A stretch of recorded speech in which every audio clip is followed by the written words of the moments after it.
एक बुढ़िया का लड़का सवेरे गाय चराने जंगल में जाता और सांझ पड़े घर आता। सारे दिन की मेहनत के बाद उसे 8 पैसे ही रोज के मिलते, जिससे माँ बेटों का गुजर बसर होता था।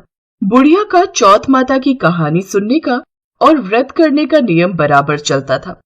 वो बुढ़िया व्रत के रोज 5 लड्डू बनाती, 2 चौथ के और 2 विनायक के और 1 अपना। इस तरह नियम पालन करने से वो मोटी होती जा रही थी। ये देखकर आस पड़ोस की औरतों को उससे जलन होने लगी। उन्होंने मिलकर उस बुढ़िया के लड़के को बहकाना शुरू कर दिया। लड़के ने सोचा, मैं तो सारा दिन मेहनत करके सूखी रोटी खाता हूँ और ये घर बैठी बैठी लड्डू खाकर मोटी ताजी हो रही है। इस सोच के कारण वो एक दिन गाय चराने नहीं गया और छुप कर बैठ गया। उस दिन चौथ था। बुढ़िया 2 पैसे का घी ले आई, सदा की तरह 5 लड्डू बनाए और भोग लगाया। लड़का चुपके चुपके सारी बातें देख रहा था। दूसरे दिन वह बुढ़िया से बोला, माँ, मैं कमाने जाऊंगा। यहाँ थोड़ी कमाई है, इसलिए किसी दूसरी जगह जाकर कमाई करूंगा। बुढ़िया ने समझाया बुझाया पर वो नहीं माना, तो बुढ़िया ने हाँ भर दी। बुढ़िया ने जाते समय कुछ अनाज के दाने और एक पानी कलशी अपने बेटे को दी। इनसे वो रोज कहानी सुना करती थी। जाते वक्त बुढ़िया ने समझाया कि ये दोनों चीजें तेरी संकट में सहायता करेंगी, सो सदा इसे अपने पास संभाल कर रखना। सवेरे ही उस बुढ़िया का लड़का चल पड़ा। चलते चलते रास्ते में एक नदी आई। पार जाने का कोई रास्ता नहीं था। बुढ़िया का लड़का बड़ा दुखी हुआ। बुढ़िया की बात याद करके उसने हाथ में अनाज के दाने लिए और विनती की, हे चौथ माता, मेरी माँ मेरे लिए ही तेरा व्रत करती थी, तो इस नदी का पानी कम हो जाए और मुझे पार जाने का रास्ता मिल जाए। इतना कहकर उसने कलश में से पानी लेकर छींटे दिए। उसे रास्ता मिल गया। नदी का पानी कम हो गया और लड़के ने रास्ता पार कर लिया। कुछ दूर चलकर जंगल पड़ा, जहां उसे शेर को देखकर तो लड़के के होश ही उड़ गए। उसने झट से अनाज के दाने हाथ में लिए और विनती की, हे चौथ माता, अगर मेरी माँ ने मेरे लिए व्रत किए हैं तो यह शेर गाय बन जाए। पानी के छींटे देते ही शेर गाय बन गया और चढ़ने लगा। लड़का आगे निकल गया। सांझ होते ही एक गांव में जा पहुंचा। गांव में घुसते ही एक बुढ़िया का घर आया। अंदर जाकर उस लड़के ने बुढ़िया से रात बिताने के लिए जगह मांगी। बुढ़िया ने दया करके हाँ भर दी। वो लड़का वहीं ठहर गया। रात को उसने देखा कि बुढ़िया मालपुए बनाती जा रही है और रोती जा रही है। लड़के ने अचंभित होकर बुढ़िया से पूछा, बुढ़िया माई, क्या बात है? बुढ़िया माई ने बताया, बेटा, यहाँ का राजा 6 माह एक पकवान बनाता है। उसके पकाने के लिए हर बार एक आदमी की बलि दी जाती है और उसका नियम ये है कि बारी बारी से हर घर का एक आदमी लिया जाता है। आज मेरे 7वें लड़के की बारी है। उसको आज मालपुआ खिलाऊंगी। सुबह होते ही राजा का बुलावा आ जाएगा। उस लड़के ने बुढ़िया से कहा, माँ चिंता मत कर, कल तेरे लड़के के बदले मैं चला जाऊंगा। बुढ़िया ने कहा, दूसरे के बदले कौन मरता है और मैं तुझे क्यों भेजूं? लड़के ने कहा, नहीं, मैं तो जाऊंगा। ला माँ, मालपुए मुझे खिला। सुबह होते ही राजा का सिपाही आया।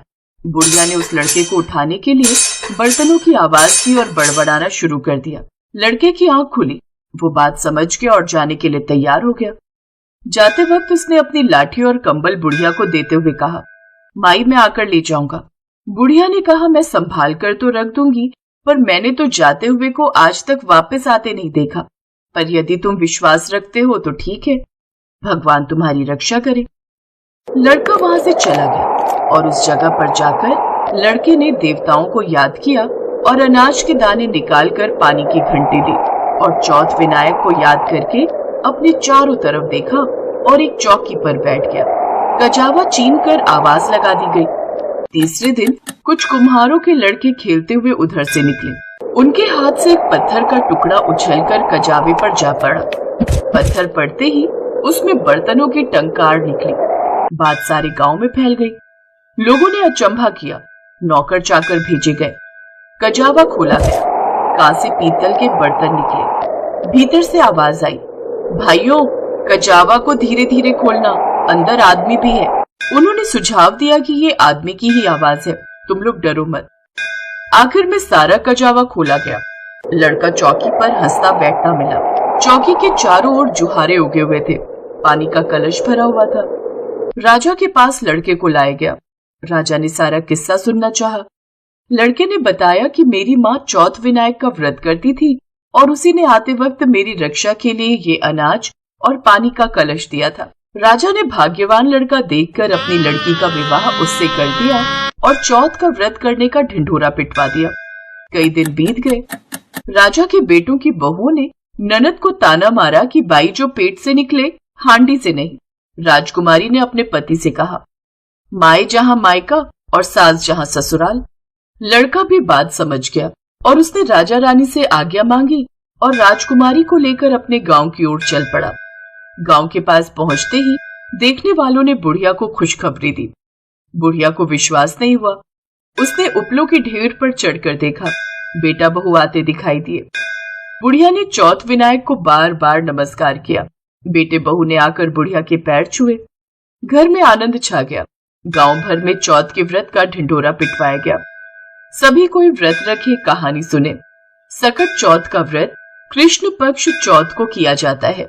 इसी दिन विद्या, बुद्धि, वारिधि, गणेश तथा चंद्रमा की पूजा करनी चाहिए।